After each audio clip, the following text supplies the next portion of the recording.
Alhamdulillah. Selepas 4 bulan ya. Ustaz 4 bulan lah. La ilaha illallah. Kita diuji oleh Allah Ta'ala dengan musibah yang menyebabkan pengajian-pengajian di masjid-masjid terpaksa ditangguhkan. Jadi Alhamdulillah, walaupun wabak ini masih lagi merupakan ancaman yang cukup besar pada negara lain, tapi pada negara kita dia ada peringkat pemulihan insya-Allah, dan kita berdoa kepada Allah Ta'ala supaya Tuhan angkatkan musibah ini pada negara kita dan negara umat Islam lain secara khas dan negara lain secara amnya. Cuma suka saya ingatkan, di samping frontliners yang bertungkus lumus secara zahir mendepani pandemik ini, di sana kita jangan lupa ada orang-orang tertentu yang bertindak sebagai backliners,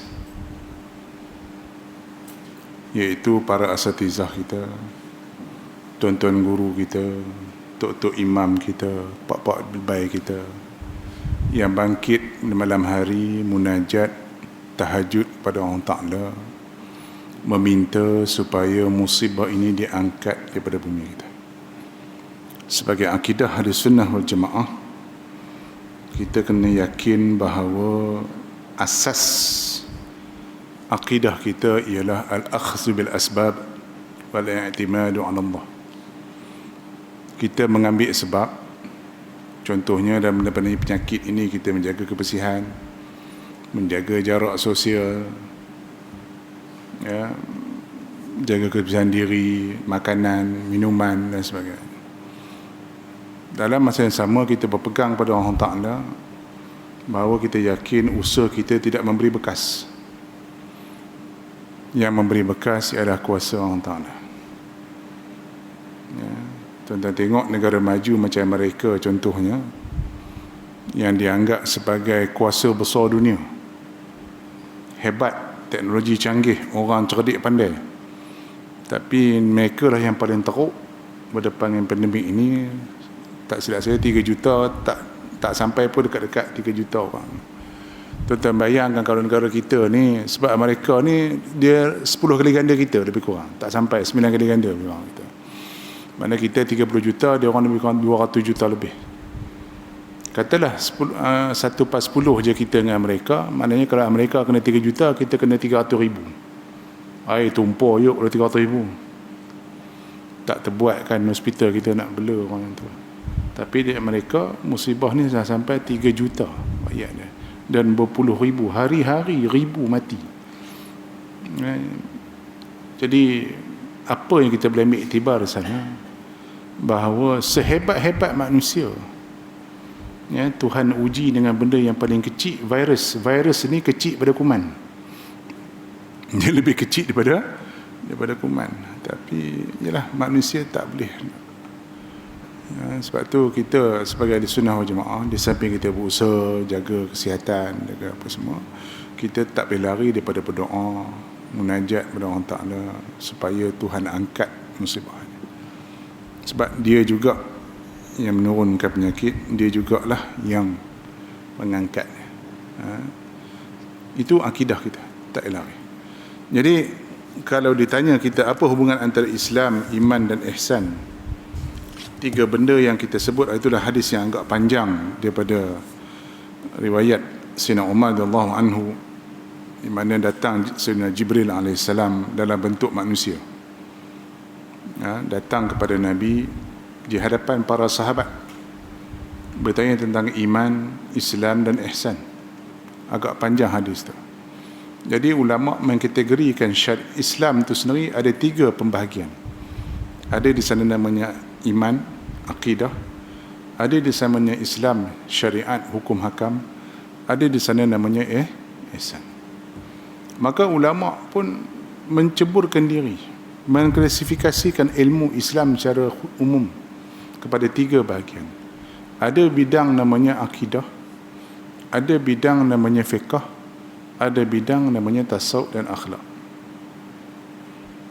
Begitulah generasi demi generasi kita mempelajari ilmu Islam 3 basic ni. Dan alhamdulillah kita di tanah Melayu kita, tok-tok guru kita tahu, faham. Orang Melayu ni dia bukan jenis bangsa mengaji, bukan jenis ngapal Quran, bukan jenis ngapal hadis, bukan jenis mengaji kitab bertahun-tahun, tak. Habis dia membuat satu silibus namanya Fardu Ain. Maka dikaranglah kitab-kitab macam Zadul Muta'alim, macam Matul Badrin, macam kitab-kitab kecil, Kifayatul Awam dan sebagainya, untuk menceritakan benda basic dalam agama, iaitu bab akidah, bab amal syariat dan bab akhlak dan kejiwaan. Itulah yang dilalui oleh orang Melayu kita.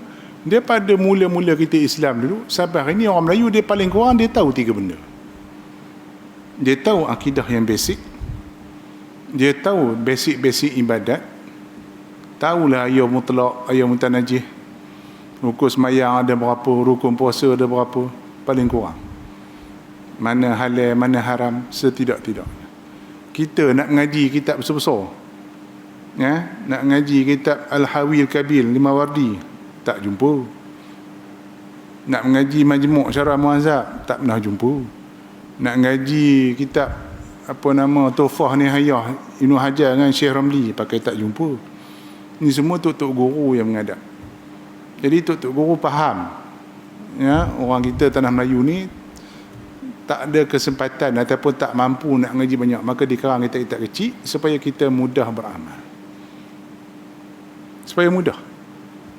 Mari pula generasi-generasi baru yang konon cerdik pandai, dia kata mana boleh agama ni, mana boleh rupa itu ngaji ni, kita kena balik. Buatlah pengaji Usuluddin, buat kursus nama syariah. Tuan-tuan pergi tanya budak-budak sekarang ni, siap-siap rukun sembahyang tak kena. Acik tanya, tak usah kata budak-budak, pak-pak budak pun lebih kurang tu juga. Agak-agak apa beza rukun dengan syarat? Kalau tanyalah orang sekarang ni, kenapa dinamakan syarat sah semayang? Kenapa takbir dinamakan rukun semayang? Kenapa berwuduk, suci pada hadas kecil, hadas besar, itu dianggap sebagai syarat? Apa beza syarat dengan rukun? Koyak. Kalau testing belah Kuala ni, tak tahulah berapa orang boleh jawab. Tu belum tanya hak benda dalam lagi, kan? Apa beza tak sah dengan batal? Gitu sekali, kan? Saya ingat lagi masa adalah kawan-kawan pergi interview tauliah. Jadi tok guru tanya dalam tauliah tu, tanya kenapa dalam batal wuduk tu dipanggil nawaqidul wuduk, dia tak panggil mubtilatul wuduk. Dalam bab semayang dipanggil mubtilatus salah, yang membatalkan semayang. Tapi kenapa dalam bab wuduk dipanggil nawaqid, pindah, tak ada jawab. Adanya. Pasal apa? Itulah dalamnya bahasa Arab, istilah. Fiqh ni bahasa undang-undang. Tepat. Bukan letak saja. Ada syarat, ada sebab, ada rukun, ada wajib, ada fardu, ada mandub, ada harus. Kemah. Kemah. Itu dia. Kalau kita buka hadis Nabi, buka Quran, Tuhan suruh, Tuhan larang. Nabi suruh, Nabi larang. Umum. Saya sebut hari itulah. Ya, hadis Nabi itu kata, siapa makan bawang jangan masuk masjid aku. Begitulah sahabat hidup. Nabi kata jangan makan bawang jangan masuk masjid aku. Kau nak masuk masjid jangan makan bawang. Mudah. Tapi lepas tu ulama bahas. Nabi tak bagi itu haram ke makruh? Tak boleh tu tak boleh terus ke, ataupun boleh tapi tak cantik? Baik, yang Nabi larang tu bawang tu sendiri ke bau bawang? Ilmu tu berkembang. ilmu tu berkembang. Ada ulama kata bawang tu sendiri, ada ulama kata tak, bau tu. So kalau makan bawang tak bau, makan sikit tak apa. Kita makan bawang ada macam tu. Makan bawang. Ustaz kata kalau makan bawang jangan masuk masjid Nabi. Tadi baru lepas kena murtabak tepi tu. Nak masuk masjid Nabi tak boleh masuk. Nabi kata jangan. Macam mana? Siapa yang hurai tu? Ulama. Mereka yang duduk pakai petang siang malam, duduk tengok Quran, duduk tengok hadis, duduk fikir, bahas. Kita ni jumpa sekali-sekala je ngaji hadis. Baru dengar YouTube je. Ustaz ngaji hadis dah rasa macam Maulana lah. Tu masalah. Ya, sebab tu kita kena sedar diri kita ni duduk kat mana. Ulama letak cantik. Akidah cerita bab basic. Yang membataskan kita dengan kufur, membataskan kita dengan syirik, membezakan kita dengan bukan Islam. Itu akidah. Lepas-lepas itu pula timbul masalah akidah yang jadi bid'ah. Contoh macam Syiah, Mu'tazilah dan sebagainya. Ulama bahas dalam bab akidah. Fiqh ni cerita bab amalan. Ada 4 rubuk fiqh. Ibadat, muamalat, munakahat, jenayat. Cantik dah ulama letak tu. Jadi kita ulama tanah Melayu ni dia tahu. Orang Melayu ni bab lain tak apa nak penting sangat. Ibadat dulu, tekan bab ibadat. Ibadat pula semayang dulu penting. Cerita bab semayang dulu. Belajar dulu bab semayang. Semayang pula sebelum nak semayang kena belajar bab taharah dulu. Bab taharah sebelum belajar bab taharah belajar bab ayur dulu. Belajar bab najis dulu. Tuan-tuan, tu bukan letak saja tu. Meletakkan klasifikasi ilmu tu bukan saja-saja letak macam tu. Ulama dah bahas panjang dah. Kita mari-mari baru keluar diploma cabuk syariah Suluddin, sembang kemas. Apa Datuk Guru dulu pergi letak bahagian Nabi mana ada. Dia tak payahlah. Kalau bodoh jangan tunjukkan kebodohan. Tu dia. Kalau tak reti duduk diam-diam. Tuan-tuan jangan ingat ilmu ni timbul sehari dua. Ilmu ni berevolusi 1000 tahun. Ulama susun tu. Daripada kitab ke kitab, ada yang syarah, ada yang ringkaskan, ada syarah balik matan, ada jadi hasyiah hurai balik, ringkas balik. Ulama kerja dia yang tu. Pagi petang siang malam mengadap kitab. Kita adalah buat master PhD cabuk. Belagak nak mampu dah. Tak ada megah terang mana. Betul pun cilok kita orang. Cilok kita orang. Nukir kita tu kita ada master. Nukir kita orang ni PhD. Sembang. Bukan buat kitab sendiri. Nawawi yang kata dia buat syarah Muslim tu, dia hurai dengan otak dia, dengan ilmu dia. Dia buat Riyadhus Salihin tu, dia ada sanad dia sampai Rasulullah. Kita kumpul hadis 40 hadis tentang fadilat semayang. Pergi cilok tak kitab tu. Ni bagus hadis. Mana dapat kitab? Internet. Kitab karangan Ustaz Rais BA Azhar, Tek Kucing, semua tipu. Masa bila ambil hadis ambil internet. Nawawi yang dia kata di karang Riyadhus Salihin tu, dia karang Al-Azkar tu, dia ada sanad dia sendiri sampai Rasulullah. Dia belajar hadis tu, tarik sanad sampai Rasulullah. Dia ada sanad dia sendiri. Bukan dia main cilok Tok Guru mana ada. Dia karang tu, dia layak pun nama kitab tu dia karang. Kita ada, mana ada. Tak ada. Semua cilok kita orang je. Lepas tu kembang kemas macam alim sak. Pasal apa? Ni. Sebab tu ulama letak yang ketiga tu. Selepas kita ada akidah yang sahih, kita beramal cara yang sahih kena dengan syarak. Yang ketiga nama dia ihsan. Ihsan tu secara bahasanya asal pada ahsana yuhsinu.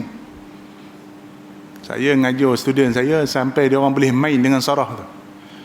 Ada seorang budak kelas tu nama Ihsan. Seorang nama Musin. Dia kata, ahsana yuhsinu ihsanan fahuwa muhsinun. Ini ihsan tu muhsin seorang. Asal wazan yang sama, satu wazan masdar, satu wazan isim fa'il. Biar macam tu, main dengan sarah. Kalau yang tu pun tak erti, tu saya sembang banyak lah. Itu masalah. Itu dia.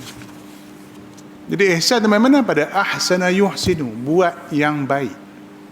Sebab tu Arab bila dia tanya orang tu buat benda, orang putih kata good job lah, orang putih kata. So orang Arab kata ahsant.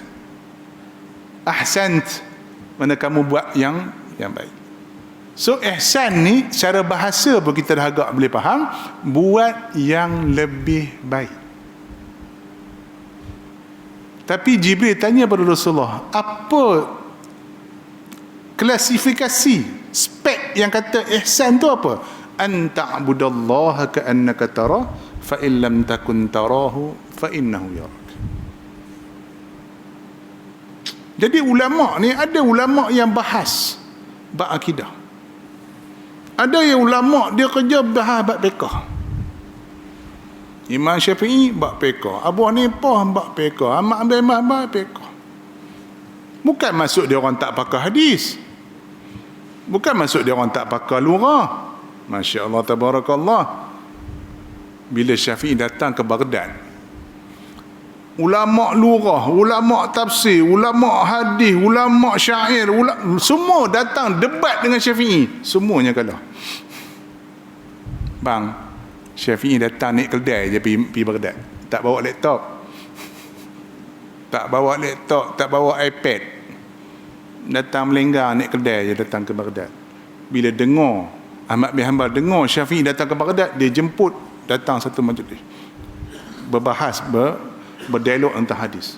Apa kata Ahmad bin Hanbal? Kalau tidak kena Syafi'i datang ke Baghdad berdialog dengan aku tentang hadis Nabi, aku tak faham hadis Nabi.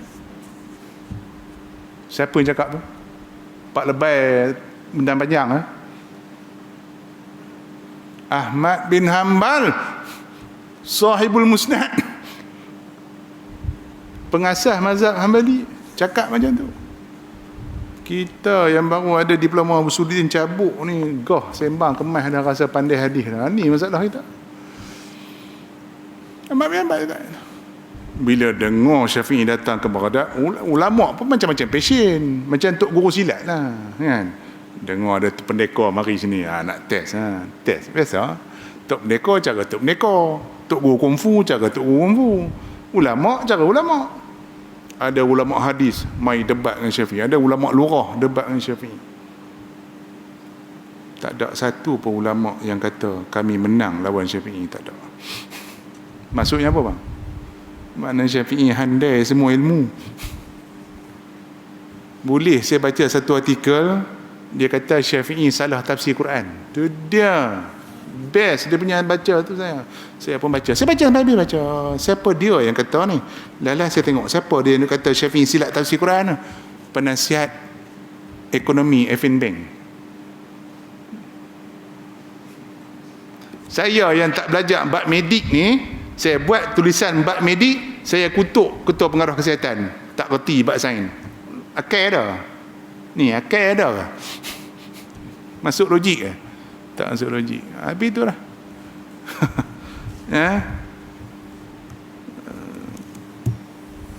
Syafi'i ni dia dah menguasai lahjah Arab, bukan mengajar macam kita macam tadi baru nak apa ahsana yuhsinu ihsan, tu pun tak apa.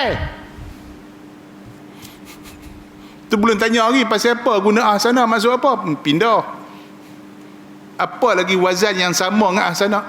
Pi tak boleh. Antara ahsana dengan fa'ala, antara af'ala dengan fa'ala, mana lagi kuat? Pindah. Tu pun tak lepas. Nak sembang kemas. Syafi'i ni umur 10 tahun, dia dah kuasai lurah Hijaz tu. Bukan belajar baru nak apa jurumiyah, al-kalam wal lafzul murad. Dah. Dia level dia lagi tinggi pada matan nahwu.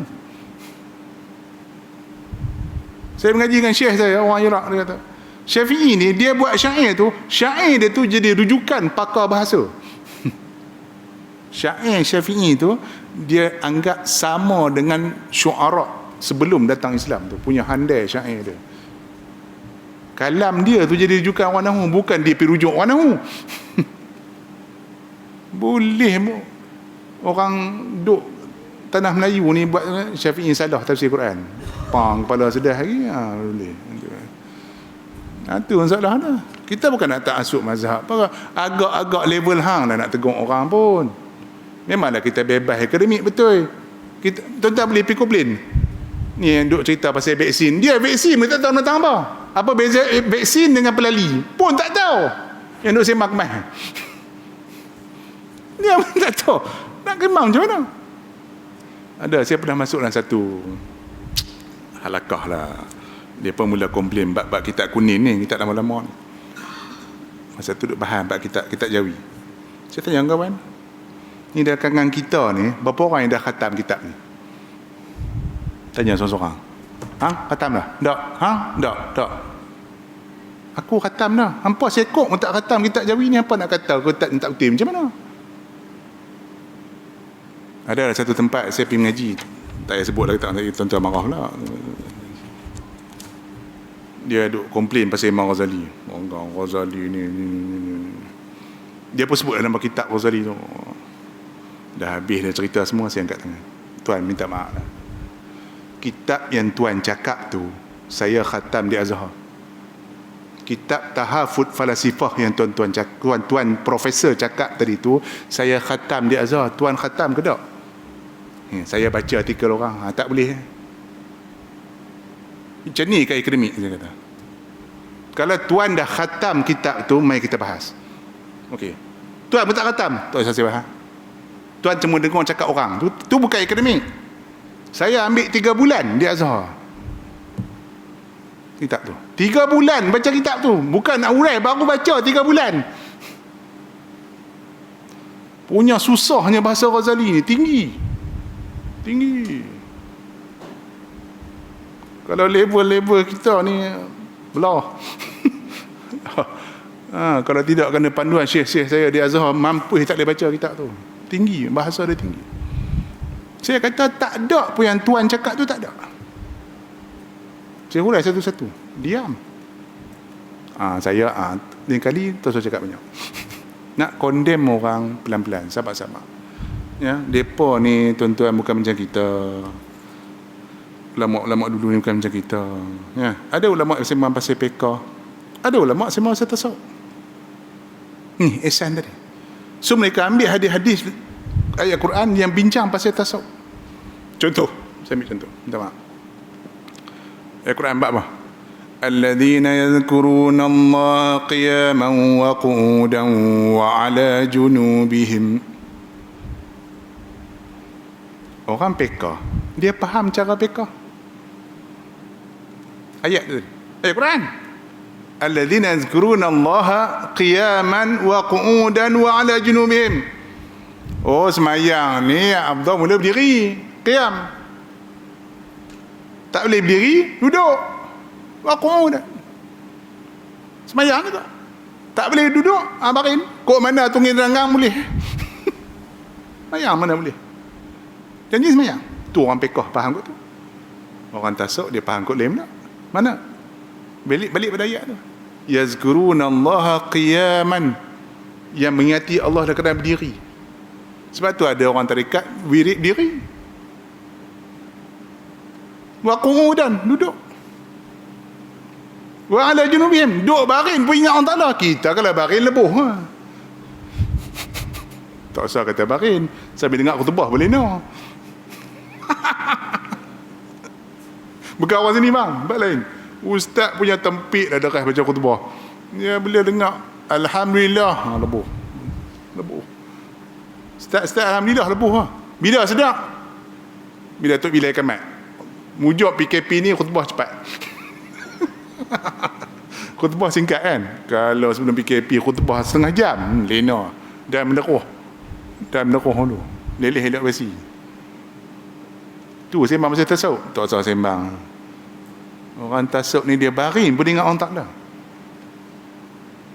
Ya, ada berlaku kes saya ingat masa tu di Mesir. Cerita lama lah, cerita lama, bukan cerita baru, cerita kurun bila. Kes tu berlaku di Mesir. Ada satu orang, ya nampak macam lokal. Nampak macam orang lokal, nampak macam pak lebay kampung mari, macam orang kampung, macam orang susah datang ke masjid barin. Ya, sementara nak semayang dia barin. Tuk bila azan kamat dia bangkit semayang. Oh, ada tok guru nampak. Dia ni duk lena bagus tadi, tiba-tiba bangkit semayang. Lepas semayang dia pergi hambat dapat lebih kawan ni. Nak hambat, nak tegak lah, hang ni salah tidur di batas semayang. Oh, cara macam tu lah orang pekah kan. Elok nak pergi tegak, dia tahu. Anda orang sufi ni anda.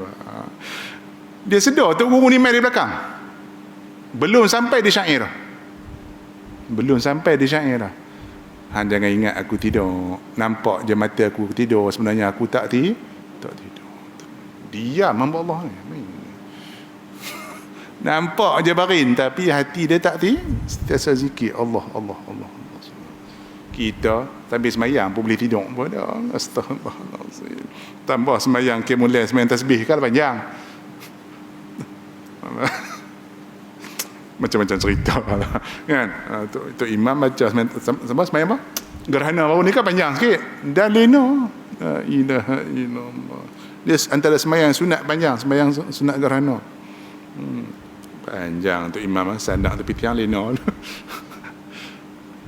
Allah, lemahnya kita bang. Itu sembang sufi tu, saya sembang. Nampak? Orang sufi dia tengok ayat yang sama tapi cara faham dia kot tu. Tu kata Quran tu mukjizat.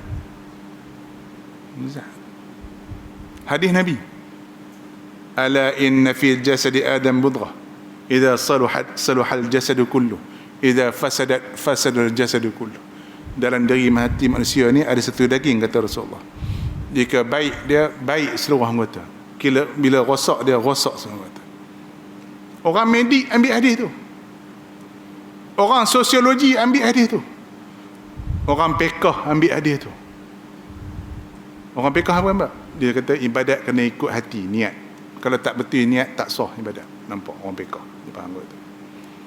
Orang sosiologi ambil hadis tu. Mana? Dalam kerajaan ni yang penting pemimpin, biar penting. Orang medik ambil hadis tu. Yang benda penting badan ni jantung. Kalau jantung pi. Indah. Bang, jantung kita mula bergerak sejak kita dalam perut mak ni. Sampai lah.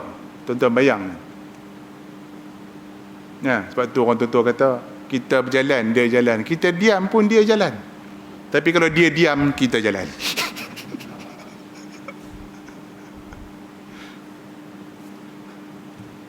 Tak pernah berhenti. Jantung. Hadis yang sama.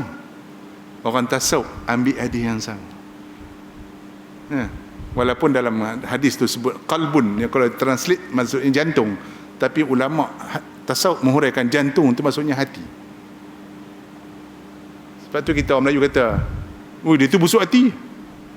Ada kata busuk jantung? Siapa kata busuk jantung? Kata tak ada, busuk hati.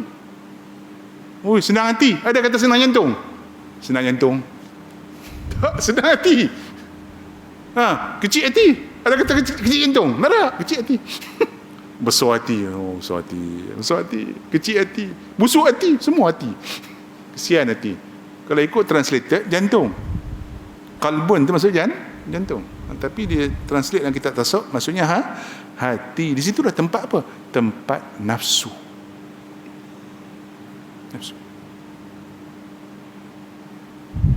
Jadi daripada akidah yang benar turun kepada amal soleh, amal zahir yang benar, turun balik kepada hati. Apa guna hati? Tuan-tuan, sekarang tak ada sembang banyak, limited.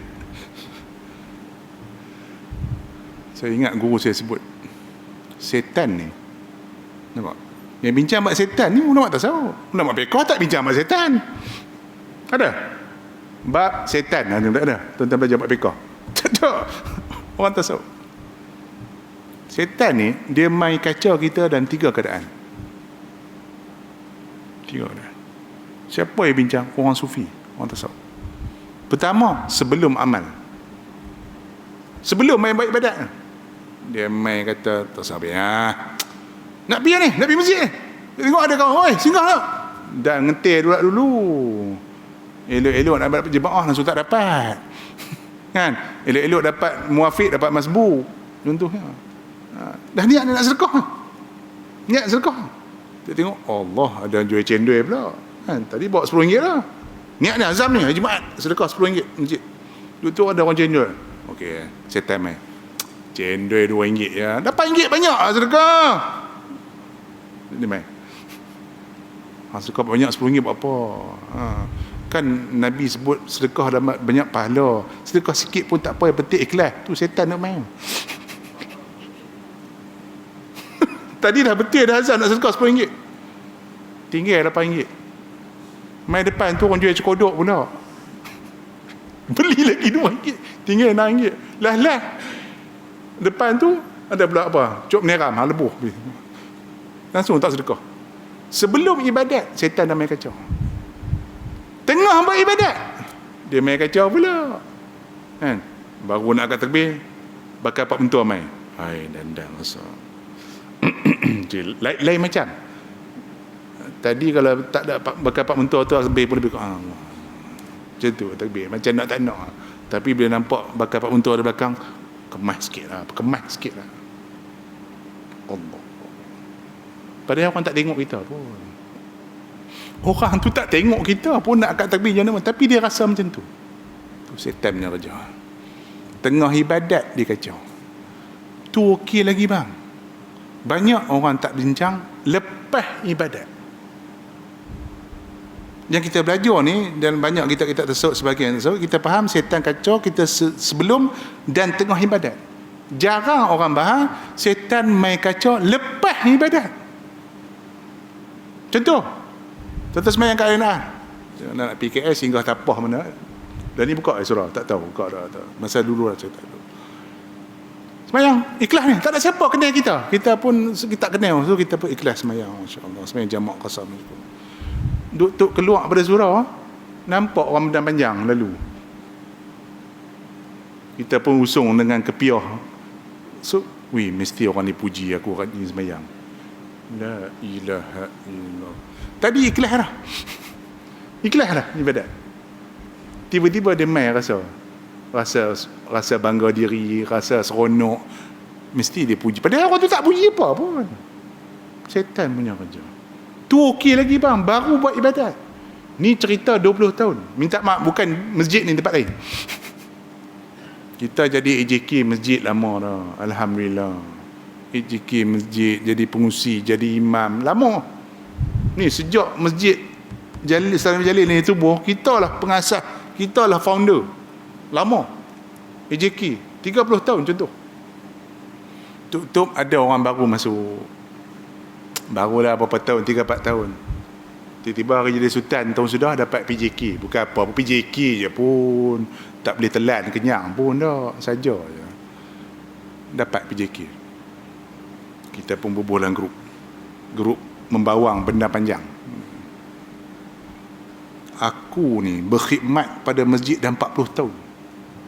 Satu pingat apa pun tak dapat. Ni baru masuk dah. Mana main ayat? Mana main ayat tu? Siapa yang bagi idea buat keluar ayat tu? Setan. Kita ungkit balik baik yang kita buat 40 tahun. Selama ni kita bari mesyuarat, kayu biskar tengah malam dulu, kayu biskar naik gerek buruk tengah malam, balik tengah hujan. Dapat apa hala? Alhamdulillah. Tapi kita ungkit balik benda tu. Tuhan padam 40 tahun kita buat baik. Mana nak main belajar ni? Kena belajar tasawuf. Penting belajar tasawuf ni. Bukan main-main pasal masuk tarikat pun belajar tasawuf. Nah. Oh, nak jalan tahiyat pun belajar tasawuf. Ni. Dah pencen nak mati suruh pun belajar tasawuf. No. Masa jadi ketua jabatan, masa pegang jawatan besar, masa tu belajar tasawuf. Bukan nak mati suruh baru nak jumpa tugu pondok mana belajar tasawuf tarikat. Dah. Tasawuf ni ilmu praktikal, ilmu kehidupan. tawaduk, khusyuk dalam ibadat, ikhlas dalam ibadat. Ni kena belajar, kena aman daripada muda. Lepas tu saya kalau briefing bab tasawuf ni bang, jenuh. Jenuh kena maki semua. Geram. Sebab banyak orang salah pandang tasawuf ni. Bila sembang tasawuf je, dan cerita, aku ni lepas wirid ni insyaAllah jalan tahiyyak. Ni apa benda cerita sebenarnya ni? Siapa? Tu lah. Ada lagi yang pula dah belajar tasawuf pula, makam tinggi tak payah pergi masjid pun ada. Siapa ajak pun tak tahu. Apa maksud ihsan ni? Buat yang lebih baik. Kalau orang pekah takat belajar semayang, dia bayang rukun sah tak sah tu ya. Tapi orang tasawuf dia nak buat yang paling baik. Apa fadilat semayang lebih afdal? Awal waktu, jemaah, duduk sah depan, khusyuk dalam ibadat, lepas semayang pula lagi wirid, lagi balik semayang sunat. Tu tasawuf. Sembang tasawuf, masjid pun tak pergi, tu tek kucing ni tasawuf nama tu. Kalau ada dalam kod benda panjang ni, ada orang ngajar kita, kami lain, kami ilmu isi. Ni Ustaz Raih tu baca tauhid, tu Ustaz Burhan tu ajak ni kulit. Cerita bab maksiat, cerita bab dosa, cerita bab rukun. Ini kulit. Kami belajar bab isi. Makrifat Allah Ta'ala. Kepala otak dia. Kalau tuan-tuan tak larat pelupuh, panggil aku. Boleh pelupuh atau kat mimbar tu kepala. Mana mai isi derian kau tak ada kulit derian? Faham kot tu sudah. Tuan-tuan, beli buah derian, tuan-tuan bilik apa tu? Tak, saya nak tanya. Kalau tuan-tuan tengok kulit tu dah merekah, nampak lubang, nak beli tak? Tak, nak tanya nak beli tak? Tak beli pasal apa? Nampak kulit dah tak elok. Tahu pun. Macam tu lah juga. Mana mai benda hati bersih kalau syariat tak betul? Pelik. Boleh tak semayang tak apa, yang penting hati mau bersih. Tek kucing yang bersih main mana? Mayang tak, puasa tak. Itu dia. Ya, orang tasawuf dia cukup jaga ibadat. Bahkan kalau kita tak pergi jemaah biasa ya, Allah lambat entah lepas jemaah. Biasa. Sebab dalam bekah pun tak haram kan.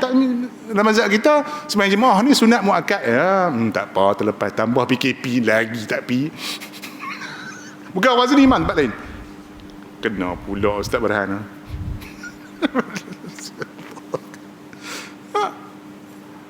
Tapi orang tasawuf ni bang, dia masbuk sikit pun rasa Allah banyak ya dosa aku, nampak? Orang tasawuf dia sentiasa rasa dia berdosa dengan Allah Ta'ala. Sebab apa? Sebab dia hampir dengan Tuhan, sebab tu dia takut.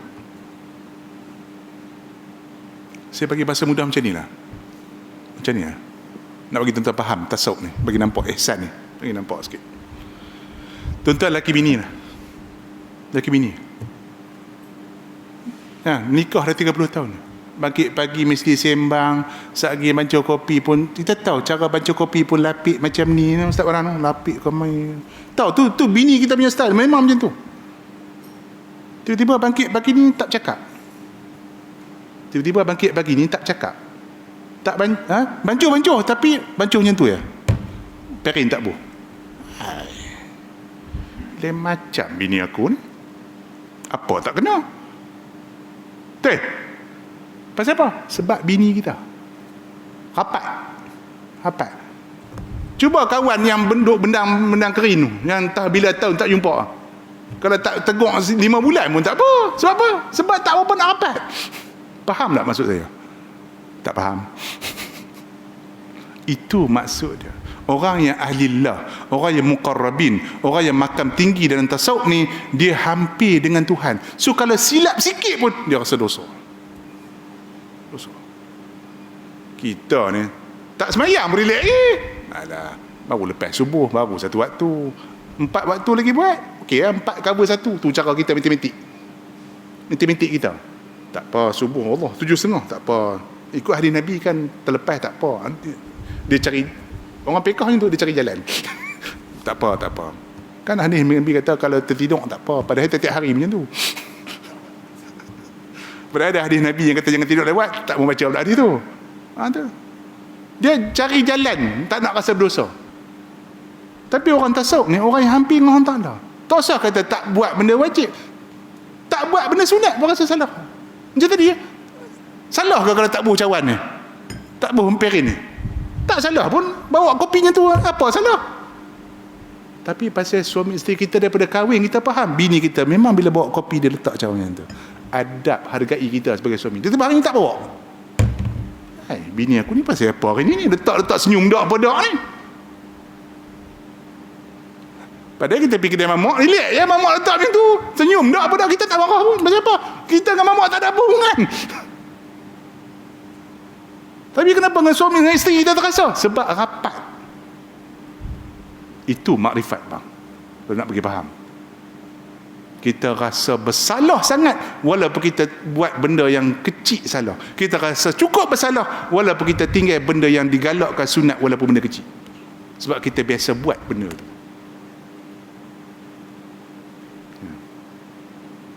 Sebab tu ulama-ulama ni dia tinggal tahajud rasa dosa lah. Kita dapat tahajud setahun sekali rasa gah lah. Bubuh dalam Facebook. Alhamdulillah hari ni bangkit tahajud. Setahun sekali. Malam 27. Tu pun pasal dihambat dia tu imam. Imam 27. Sembang kemas lah. Saya rasa mencari syurga. Taik kucing. Semua sembang kemas. Sebab tu saya pergi kuliah Tok Guru saya kata. Ni dia kata, Syekh, nak cari orang sufi pakai tak jumpa. Saya fikir balik, betul juga. Ni nama mutasawwifah ya, mengaku je sufi. Tak ada sufi lah. Betul. Pergi tawah pun alhamdulillah dapat tawah sunat hari ni. Pun bubuh juga Facebook. Orang tasawuf ni dia buat baik, dia tak mau tengok orang tengok dia buat baik. Syafi'i dia kata lepas dia jadi tok guru besar, apa kata Syafi'i pada orang? Aku nak orang tak mau sandarkan kata-kata aku tu, ini Syafi'i yang kata. Dia tak mau. Sampai takut tu. Kita dungkir cakap orang, tulis buku saya punya. Tak kucing tu dalam buku nak mampu. Tu beza kita. Syafi'i dapat daripada Harun Ar-Rasyid sebenarnya. Daripada Harun Ar-Rasyid. Harun Ar-Rasyid bagi 100,000 dinar. 100,000 dinar convert hari ni lebih kurang dekat sejuta.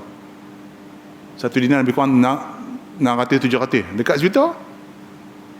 No, seketui Harun Ar-Rasyid bagi pada Syafi'i. Sebab dia ingat Syafi'i ni salah, tapi dia cek Syafi'i ni betul.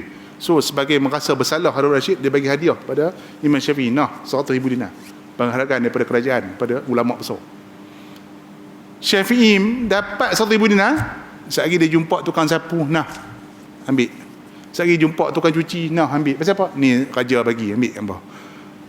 Dia masuk dalam istana pagar tangan kosong, keluar pagar tangan kosong. Tuan-tuan, kau dapat 100,000 dinar buat apa? Tak nak tanya kan? Yang duk sembang tasawuf kepala tarikat nak tanya ni, kalau tiba-tiba lah menteri bagi sejuta, agak-agak nak sedekah 1 juta. Kerak jari ni, kerak jari kalau ada. Sembang boleh tasawuf tak ada. Syafi'i bagi habis, ambil apa? Mana apa? Dia tak mau dunia ni. Tu tasawuf. Ada pun tak apa, tak ada pun tak apa. Mana boleh macam tu bang? Dapat seronok, tak dapat celaka sungguh. Apa-apa maki habis. La ilaha illallah. Sebab tu bila saya mengaji lagi, saya baca kisah ulama Allah, saya besar ni pun tak ada. Saya baca sejarah ulama, tasawuf ulama, kita besar ni pun tak ada. Yang boleh sekarang kitab Syafi'i tak betul. Ada yang baru ni kata botak Imam Malik pun tak betul. Ada pula dengan Abu Hanifah pun sesat. Best. Tuan-tuan tahu Abu Hanifah tajuk macam mana? Nak tanya? Kita tajuk berapa kali? Abu Hanifah tajuk dia 40 tahun. Tak berhenti sampai dia meninggal. 40 tahun tu pula wuduk isyak dengan subuh sama. Ni balik isyak ni, ambil sembahyang isyak tadi sampai subuh wuduk yang sama. Mana apa? Tak tidur. Boleh? Mana? Sementara nak tunggu isyak benda lena. Dah lah bang, kita sembang. Boleh sembang lah bab ihsan ni, bab tarikat, bab ikhlas. Allah. Sebab tu saya kata pada student saya, kalau hampa dapat ikut satu je sunnah Nabi cukup. Ada Nabi ada 100,000 ni. Satu je hang dapat ikut. Dia pun tak faham. Takkan ikut satu ya ustaz? Tak, satu je cukup lah dia kata. Kalau dapat. Contoh, Nabi kalau jumpa orang dia senyum dulu. Nabi kalau jumpa orang, tak kira lah kuli ke, budak kecil ke, dia senyum dulu, dia tengok dulu. Kita bang pakai jubah lah, kebang kemas lah, nak tengok tu, nak tukang cuci surau, nak tengok aku tok guru besar, mestilah orang tengok dulu. Tak ada. Satu sunnah Nabi kita tak boleh buat bang. Bohong sembang. Tak ada. Jauhnya kita dengan para sahabat, dengan para ulama. Wallahu a'lam. Bismillahirrahmanirrahim. Alhamdulillah. Wassalatu wassalamu ala sayyidina. Allahumma naqul hamar rahmin wa la haqqa. Wih, kuat no ekonomi ni.